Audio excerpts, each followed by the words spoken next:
Hey guys, welcome back to my channel. In today's quick review swatch and tutorial, I'm doing a video on the e.l.f. Cosmetics Modern Metals Liquid Matte Lipstick. Now this is the only shade that this collaboration has, and it is a matte lipstick. It's my very first time using their matte liquid lipsticks, and this is the shade Terracotta, which is universally flattering, and it looks incredible on everyone and complements bold, smoky eyes and bare faces alike.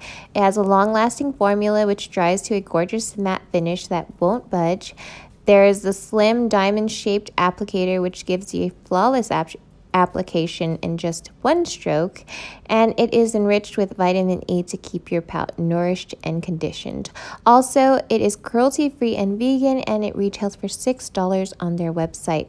Now this shade, and for reference, my skin is dry to normal, my skin is medium to tan olive skin, so this shade in my opinion is definitely a warm brown terracotta, and after it does set, in my opinion, it does oxidize a little bit and gets a little bit darker, like a deeper brown terracotta, and it's still rich and warm and definitely perfect for the festival season in my opinion. And it also pairs so perfect with the other Modern Metals collection items, which I have reviewed, so I will link those in the description box down below. But that was my video, guys. Hope you enjoyed it. Hope it helped you out in any way that it could. Don't forget to subscribe to my channel, check out my other playlists, and I will see you guys all next time in my next one. Bye, guys.